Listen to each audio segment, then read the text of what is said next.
Muchos que hacen podcast de diseño entrevistan a gente ya muy establecida en el sector, a referentes o gurús. A mí eso no me interesa. Me gusta hablar con diseñadores que están buscando, que están armando su profesión y no tienen todas las respuestas. Están buscando, como yo. Con ellos me siento más identificada. En este episodio entrevisto a Sofía Bosch y a Marisol Ortega, que creen en darle importancia al camino, a la transición, y nos van a explicar el concepto y muchas otras cosas de su investigación y su trabajo como diseñadoras. Escuchemos su historia. Mi nombre es Mariana Salgado, esto es Diseño y Diáspora.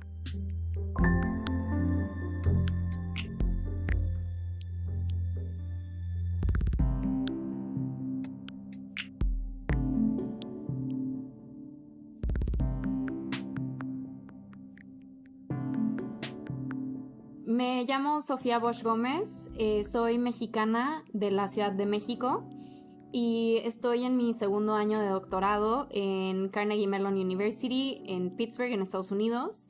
Estoy haciendo el programa de Transition Design y pues mi investigación tiene que ver sobre todo con estas nuevas áreas de diseño dentro de gobierno y diseño en el servicio público, especializándome en el contexto mexicano. Y decime, ¿cómo se te ocurrió ir a Carnegie Mellon a hacer un doctorado? ¿Cómo fue? Pues cuando estaba haciendo mi maestría en Londres, en Goldsmiths College, una gran parte de mi tesis de maestría fue sobre esta nueva vertiente del diseño que llaman Transition Design. Entonces, cuando tuve la oportunidad de mandar mis papeles aquí a Carnegie Mellon, que es el lugar donde se fundó prácticamente Transition Design por medio del trabajo de Terry Irwin, de Gideon Kossoff y de Cameron Tonkinwise, pues no dudé y me vine para acá. Perfecto. Bueno, mi nombre es Marisol Ortega, también soy mexicana, pero yo soy del noroeste de México, cerca de la frontera con Estados Unidos, en el estado de Arizona. Y yo también estoy haciendo el segundo año del doctorado en Transition Design en Carnegie Mellon University. Casualmente resultamos ser dos mexicanas ese año, lo cual pues me dio muchísimo gusto. Mi carrera es un poquito diferente.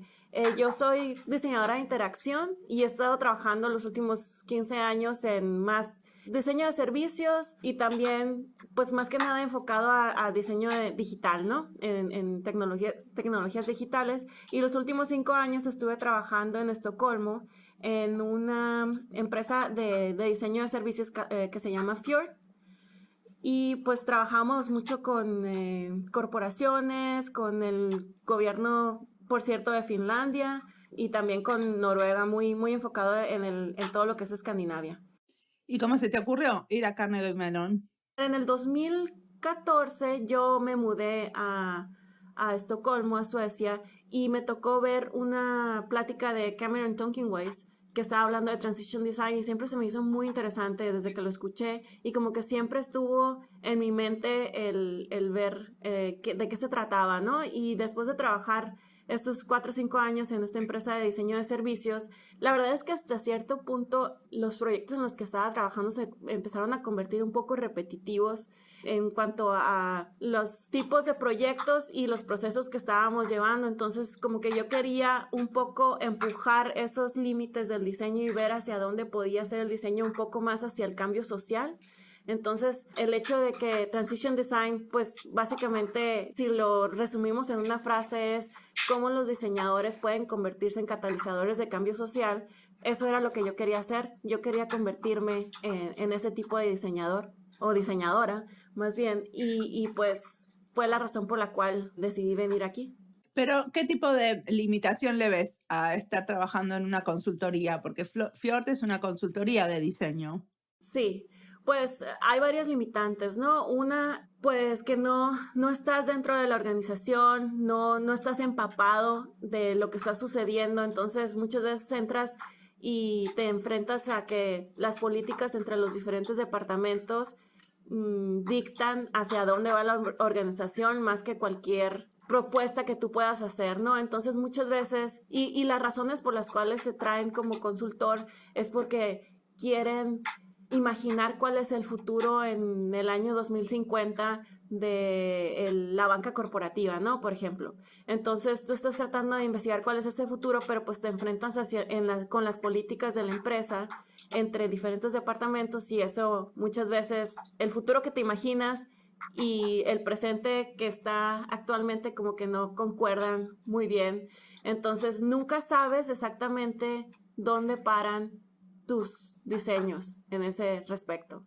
Que no es muy realista, pero ese trabajo de pensar el futuro, ¿no lo hacen como de una manera mancomunada con la gente de la organización?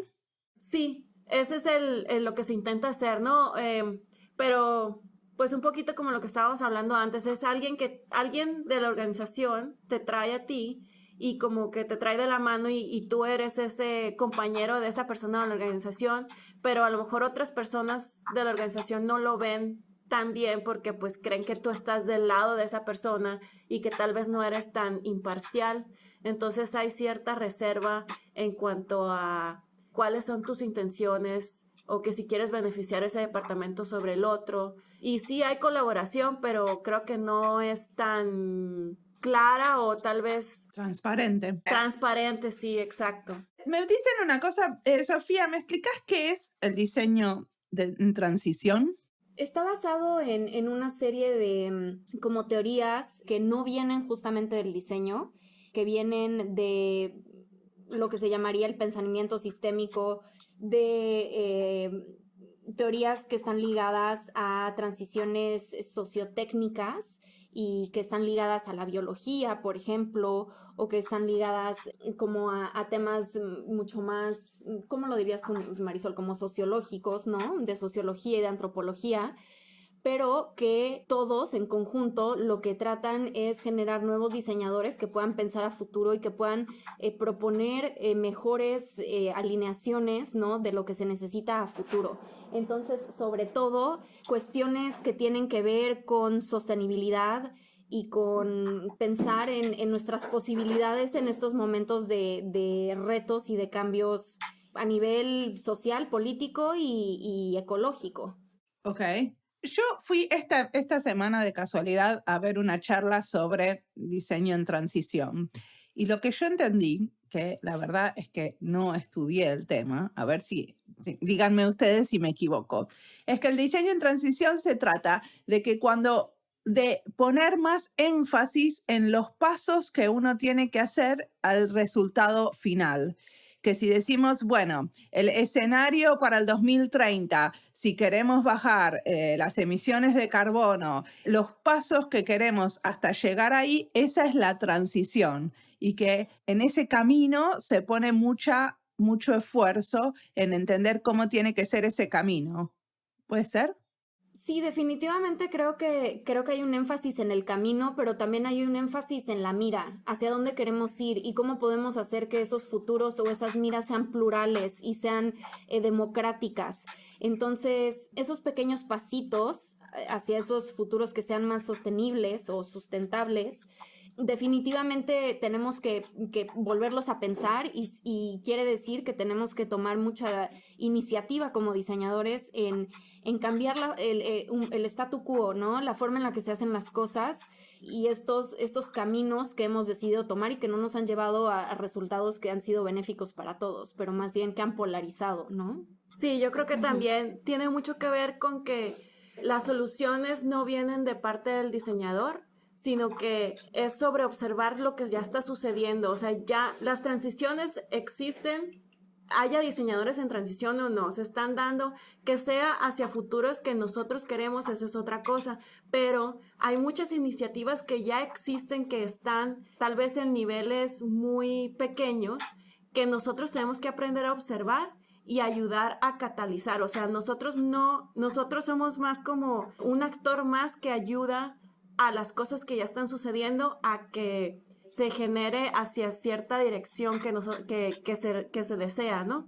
A diferencia del diseño de innovación social, en el cual el diseñador todavía se ve como un experto que viene a una comunidad a estudiarla y co-crea con la comunidad, pero no viene, o sea, todavía el sentido de agencia y el sentido de pertenencia no está tan arraigado, a diferencia en cómo sería con una comunidad que ya tiene cierta iniciativa y el diseñador viene como a colaborar en ella. Ok, o sea que de alguna manera vos decís que en esto del diseño en transición, o sea, el diseñador es un actor más, en cambio en el diseño para la emergencia social no, porque en realidad en todos los proyectos que se ven de diseño para la innovación social, siempre los diseñadores son un actor más en un ecosistema de un montón de gente tratando de hacer lo que sea. Sí, no, pero, o sea, porque si pensamos, por ejemplo, en Ezio Mancini, ¿no? Que dice que todo mundo diseña en su libro, ¿no? Pero todavía se ve como diseñadores como expertos y como todos los diseñadores que son como de la vida diaria, digamos, ¿no? Y la diferencia es que todavía el diseñador experto como que propone cuál es la solución, aunque sea co-creada, todavía como que hay este nivel que es un poquito más alto. Y en el diseño de transiciones estamos viendo como soluciones que ya fueron creadas por las personas que son estos diseñadores del día a día y cómo los diseñadores pueden ayudar a que esas soluciones o iniciativas se preserven o que haya una evolución de ellas hacia ese futuro que tal vez ellas no han necesariamente pensado, pero que se genera entre todos juntos, ¿no? Perfecto. Y díganme, el tipo de investigación que ustedes ¿hacen un tipo de investigación acción? O sea, ¿hacen investigación en diseño? ¿Algunos casos en donde están trabajando como diseñadoras para investigar? Sí, definitivamente. Nuestro doctorado es práctico, ¿no? Entonces tenemos que tener casos de estudio y una práctica al final de nuestro tiempo aquí como estudiantes de doctorado. No es una cosa únicamente teórica. Entonces, dependiendo de nuestro tema, pues estamos haciendo diferentes proyectos y diferentes cosas. En mi caso, yo estoy buscando hacer colaboraciones con el gobierno de la Ciudad de México o con el gobierno federal para poder pues experimentar y un poco empujar las limitantes o las fronteras de lo que ya se estaba haciendo y de lo que se está haciendo. Entonces, aprovecho mis tiempos en México, que es normalmente durante los veranos, para poder hacer estudios de campo, trabajar con diseñadores allá que son servidores públicos, que trabajan para el gobierno, y además explorar un poco también este tema de la educación, cómo es que le podemos dar herramientas de diseño a estudiantes de ciencia política que en un futuro tienen ganas y se ven trabajando como servidores públicos en el gobierno. Entonces ese es como mi caso. Sí, en mi caso yo soy un poquito más como del otro lado, en la parte de la sociedad civil. O sea, yo también voy y hago mi investigación en los veranos en México, en el norte de México.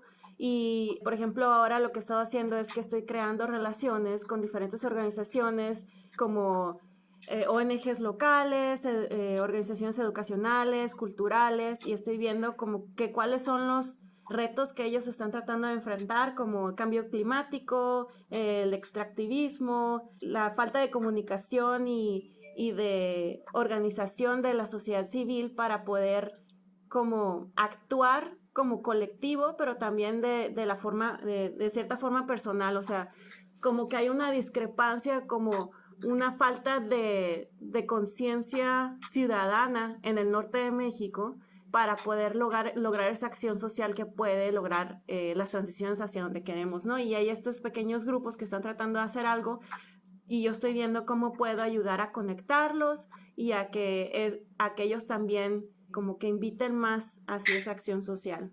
Perfecto. ¿Y qué se imaginan que puede ser lo que terminen diseñando para estos grupos? Porque las dos están trabajando en diferentes contextos, pero aún así con diferentes comunidades, ¿no? Grupos diferentes que están haciendo su contribución. Uno es al sector público, otro es un poco más a la ciudadanía en general. ¿Qué se imaginan que va a ser como la contribución a ellos? Yo tengo un elemento en el cual estoy creando mi hipótesis de cuáles son estas nuevas formas de diseñar, pensando en el diseño de transición, y yo estoy pensando que una forma de diseñar es hacer el diseño más lento, que los procesos de diseño tomen más tiempo de reflexión y que se crean esos lazos entre las personas. Entonces yo estoy pensando en incluir un elemento del quehacer textil que por medio del quehacer textil las personas materialicen las cosas que les preocupan y entren en esta conversación tanto interna y personal como con lo colectivo.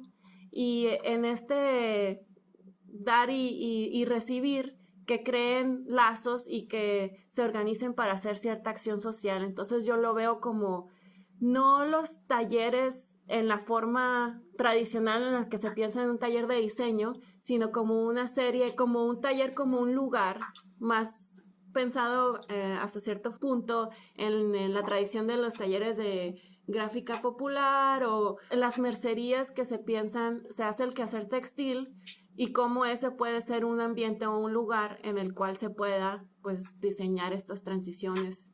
O sea, la idea es invitar a los servidores públicos con los que vos estás trabajando en el gobierno federal o en la Ciudad de México a estos talleres de textiles. Esa es la investigación de Sofía. En mi caso sería a las personas que están en estas ONGs locales o en los grupos ambientalistas, invitarlos a que entren en este aspecto del quehacer textil. O sea, la idea es invitar a estos talleres a la gente de las organizaciones y de la comunidad local. Y durante el tiempo que están aprendiendo, o sea, paralelamente a aprender a hacer una pieza textil, que aparezca como toda una reflexión sobre lo que está pasando en la comunidad. Exacto, porque aunque pertenezcan al mismo grupo de ONG o un grupo ambientalista, pues los puntos de vista que tienen van a ser relativamente diferentes, ¿no? O sea, son similares porque están trabajando juntos, pero a la hora de que empiezan a sacar, pues, ahora sí que las hebras, digamos, de cada cosa que les preocupa, pues ahora ahí empieza a salir todo lo que es granular, ¿no? Entonces empieza a ver como que dar y recibir de qué es en realidad, cuál es la preocupación y cuáles son como los pasos que ellos creen que deberían de seguir y los caminos que podrían tomar y pues las acciones, ¿no? Para trazar ese camino.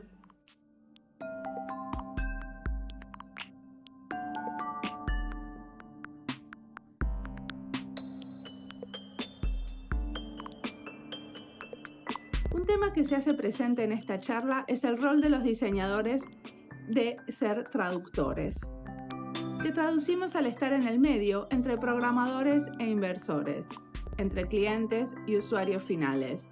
O en este caso, Sofía y Marisol hablan de estar entre gente de ciencias sociales y diseñadores, tratando de entenderse mutuamente.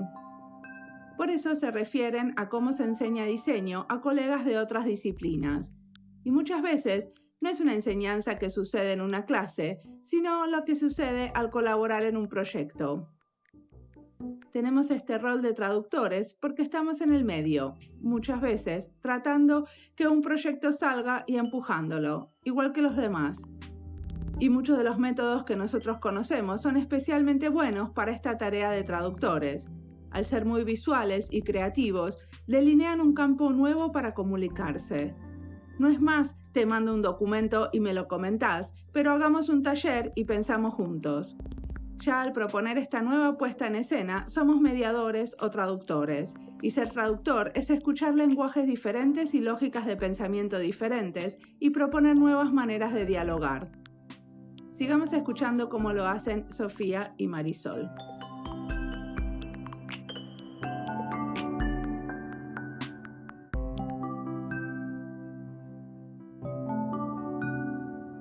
Entonces, Sofía, ¿cómo pensás que va a ser tu contribución?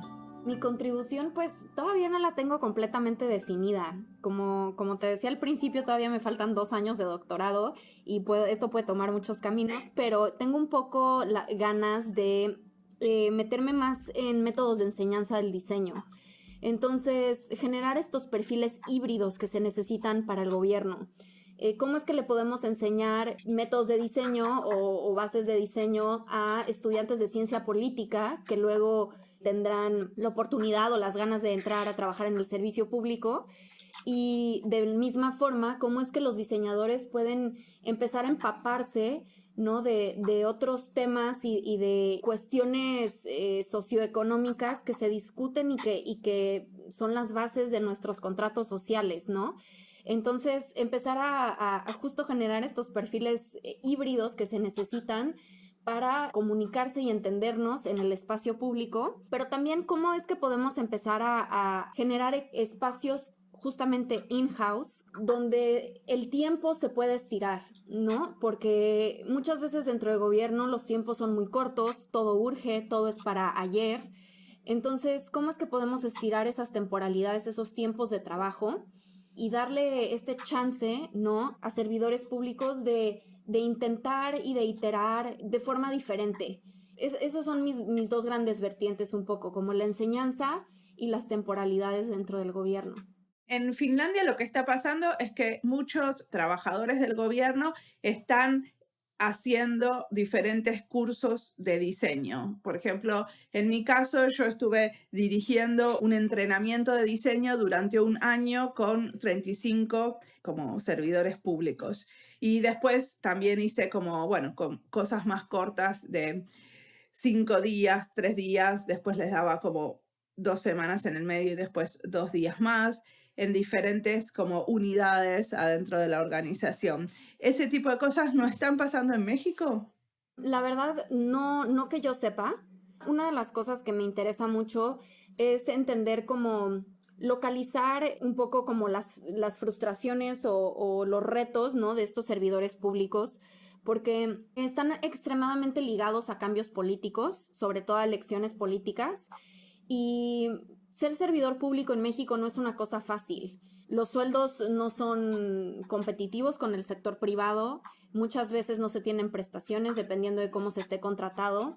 Los temas que uno toca o con los que uno trabaja son temas espinosos que tienen que ver, si uno está trabajando para el gobierno de la Ciudad de México, tienen que ver con 22, 23 millones de personas. Entonces el impacto es enorme, las responsabilidades son enormes, pero también hay un tema de precariedad y de austeridad duro. Entonces, ¿cómo es en este contexto que podemos empujar a que los servidores públicos quieran dar ese pasito extra y justamente, como dices, se puedan implementar capacitaciones, se puedan implementar cursos a corto y a largo plazo y demás? ¿Cómo motivarlos, no? A que les interese el diseño. Exactamente, y que le vean la utilidad y la funcionalidad. Bueno, yo creo que también, por lo menos acá, tuvo mucha influencia este curso que les contaba, pero también hubo un think tank que estuvo trabajando mucho justamente promoviendo el diseño para el sector público y el diseño como un factor catalizador en los experimentos. Y en el gobierno de Finlandia, no sé si escucharon hablar del experimento al salario real, al salario básico, al salario universal, perdón. Que la idea es que todos tengamos como un salario mínimo y después sobre eso uno tenga un poco más de dinero si es un trabajador especializado, pero que todos los finlandeses tengan un salario universal. Eso es un experimento muy grande que se hizo acá, que tuvo como mucha promoción y también los medios. Por ejemplo, el diario más importante sacó como muchas entrevistas a diferentes diseñadores de servicios trabajando en diferentes proyectos que de alguna manera trajo como una discusión general donde todos entienden que el diseño de servicios de alguna manera puede contribuir. Muchos no entienden muy bien en qué, pero de algo. Eso, por ejemplo, ¿existe la figura del diseñador de servicio en México? Creo que sí existe, pero existe más en el sector privado, justamente. En el sector público sigue siendo escasa y no hay los mecanismos educativos como para impulsar a estas nuevas generaciones. Son cosas que se aprenden luego en la práctica y obviamente hay instituciones que están empezando y que están promoviendo como nuevos programas y nuevas formas de abordar el diseño a nivel educativo, pero no creo que sea una cosa como de mainstream, como sucede, por ejemplo, en otros países como en, no sé, Reino Unido, los países escandinavos, en donde el diseño de servicios se lleva haciendo y se lleva practicando desde hace muchos años, ya casi una década. Sí, es verdad. Y una pregunta. ¿No van a hacer nada de su trabajo, de su investigación en territorio ahí donde están viviendo? ¿Dónde está la Universidad de Carnegie Mellon? Está en Pittsburgh, en Pennsylvania. Bueno, por lo menos en mi caso, yo sí hice bueno, creo que las dos, ¿no? Hicimos un poco de investigación en nuestro primer año, pero era un poquito más como para adentrarnos en el tema y familiarizarnos con el proceso de investigación en sí. Yo, como te estaba diciendo, pues mi investigación está relacionada con el quehacer textil, entonces yo hice una investigación aquí en Estados Unidos con personas que están haciendo iniciativas en la intersección de pues el quehacer textil y el activismo, que en inglés pues es craft y activism, entonces le llaman craftivism y son pues mayoritariamente mujeres que utilizan el bordado o el hacer colchas como una forma de expresar exigencias acerca de pues justicia social o justicia ambiental. Wow, muy interesante. ¿Y eso va a tener que ver con la tesis de doctorado? Sí, creo que me ayudó como para ver cuál es el panorama que existe en Estados Unidos y también para descubrir que este tipo de iniciativas también están surgiendo en Latinoamérica, tanto en México como por ejemplo en Colombia, donde la semana pasada yo estuve en una de las conferencias, bueno, en una de las conferencias de Cumulus que fue en Bogotá y tuve la oportunidad también de conocer a diferentes mujeres e iniciativas que están haciendo cosas similares, pero con un contexto más latinoamericano, que pues ya eso envuelve otras cosas de diferentes, tanto ontologías como epistemologías, ¿no? O sea, diferentes formas de pensar, de hacer y de sentir. Y eso también ya se vuelve más interesante. Entonces creo que hasta cierto punto probablemente vaya a ser una especie de comparación entre esas dos diferentes formas de hacer. Muy interesante. Si yo tengo que empezar a leer sobre esto del diseño en transición, ¿qué me recomiendan? Uy, hay mucho por donde entrar. Creo que yo recomendaría algunos de los textos o de los papers de Terry Irwin y de Gideon Kossoff, en donde explican como brevemente a qué se refieren y de dónde salió este término de diseño de transición.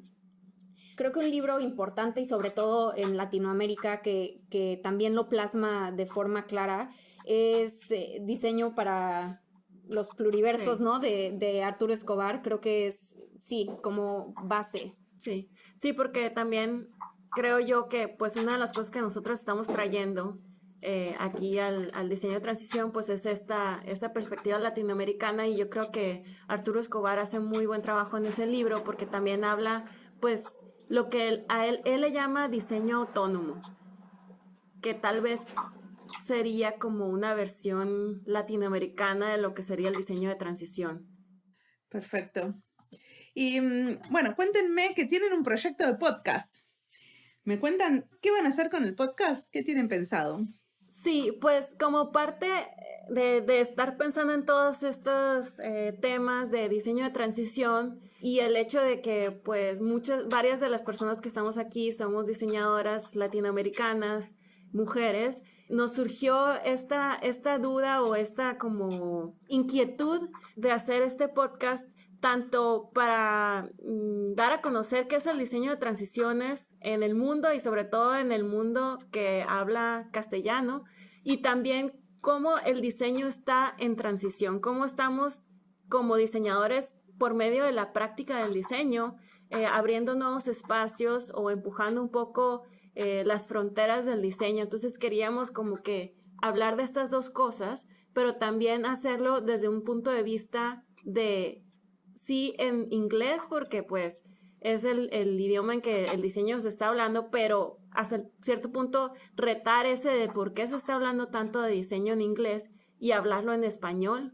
Entonces queremos hacerlo tanto en español como en inglés, por eso mismo, como para abrir el diseño a personas que hablan en español y que no necesariamente hablen inglés, pero también invitar a las personas que hablan inglés a que pues tal vez aprendan un poquito de español. ¿Qué se imaginan haciendo cuando terminen el doctorado? Para mí es importante regresar a México. Creo que justamente por eso estoy como tan amarrada y tengo tantas ganas de hacer trabajo en campo allá durante los veranos.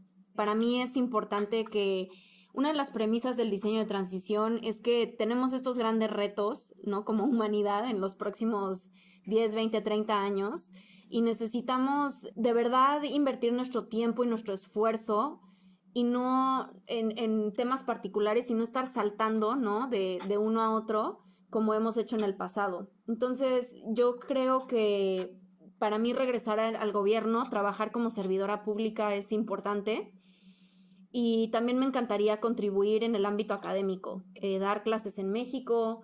¿Trabajaste para el gobierno antes? Porque decís regresar al gobierno. ¿Antes habías trabajado para el gobierno? Sí, he trabajado en diferentes ocasiones. Trabajé durante 2 años en el laboratorio para la ciudad de la Ciudad de México, del gobierno de la Ciudad de México. Luego trabajé un tiempo para la Estrategia Digital Nacional del gobierno federal. Y el verano pasado hice una contribución, estuve un par de meses con la Agencia Digital de Innovación Pública de la Ciudad de México. Ah, ok. O sea que conoces muy bien el sector. Sí, y es algo que me encanta y que disfruto mucho. Entonces, para mí regresar a ese ámbito es importante. Está buenísimo. ¿Y para vos, Marisol? Bueno, lo que yo estoy pensando es que por medio de, como estaba mencionando antes, crear estos lazos y estas relaciones con las diferentes organizaciones de mi ciudad, Hermosillo, a mí lo que me gustaría es pues crear una relación a largo plazo y espero yo que por medio de mi investigación y de que ellos vean el valor de este tipo de diseño, formar parte de una de esas organizaciones. Y pues en el mismo tono que Sofía, también me gustaría estar como que en un pie en la práctica y un pie en la parte académica. Entonces, el volver a dar clases en Hermosillo, en el área de diseño, en la escuela de diseño. Entonces, eso sería como que otra parte en la que me gustaría volver después de que termine de estudiar aquí y pues crear también esos lazos entre la academia y la sociedad civil que creo que también son muy necesarios y esta nueva forma de diseñar y traerla a México, ¿no? Estas nuevas formas de diseñar porque por lo menos en Sonora, en el estado donde yo soy y en Hermosillo, en las universidades que están ahí de diseño, pues todavía se tiene esta forma de pensar del diseño más de diseño de productos, diseño gráfico, diseño industrial, tal vez un poco de servicios, pero no realmente de innovación social y mucho menos de diseño en transiciones. Perfecto. ¿Y qué cosas las inspiran en este momento? Pues la verdad es que a mí me inspiró muchísimo el viaje que hice a Bogotá, Colombia. Estoy encantada de conocer a tantas personas que la mayoría de las personas que asistieron eran latinoamericanas y la verdad me inspira muchísimo ver qué tantas cosas están haciendo en ese contexto que muchas veces tal vez no es tan publicitado, digamos, como todo el diseño que se hace en Europa o en Estados Unidos. Y la verdad a mí eso me inspiró mucho a tanto como hacer más conexiones con ellos como para seguir haciendo mi trabajo. Creo que a mí una de las cosas que me motivan mucho y que me inspiran mucho es el hecho de dar clases y el hecho de colaborar con los equipos de diseño en México. Entonces, este verano que estuve trabajando con el equipo de la Agencia Digital de Innovación Pública, como ver el gran esfuerzo que hacen por mejorar los servicios públicos, por de verdad retribuir a la ciudad y a la ciudadanía, es una de las motivantes, una de las cosas que me mueve y me inspira extremadamente. Buenísimo. Muchísimas gracias, chicas, por la entrevista. No, gracias a ti.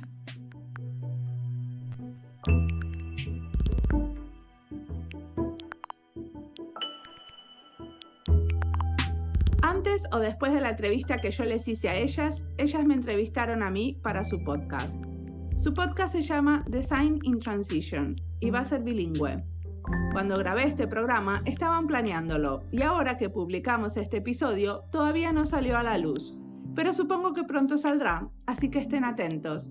Si este concepto los maravilló y quieren aprender más, ellas se van a dedicar a explorarlo con otros.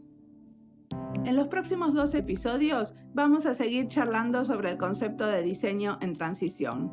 Pusimos estos episodios juntos para que exploremos el concepto en las voces de diferentes tipos de diseñadores haciendo diferentes cosas. Supongo que después haré una lista de recomendados, como tengo la lista de laboratorios de gobierno o diseño de servicios y varias otras listas más. Si no miraste nuestras listas, te estás perdiendo de algo. A nosotros nos sirve tener esas listas, porque también con eso pensamos qué nuevos temas te queremos explorar y de qué cosas tenemos ya un montón y que nos faltan. Las listas nos marcan lo que está y lo que no está. Es un mapeo constante para entender lo que hacemos. Como siempre, la música del podcast es de Antonio Zimmerman, la producción es de Andy Fechi, el diseño de sonido es de Julián Pereira. Este podcast está publicado con licencias de Creative Commons con Attributions. Esto fue Diseño y Diáspora. Pueden seguirnos en nuestra cuenta de Twitter, @diseño y diáspora. En Instagram somos @diseño y diáspora. En nuestra página web, diseñoydiaspora.org. No olviden recomendarnos. Nos escuchamos en la próxima.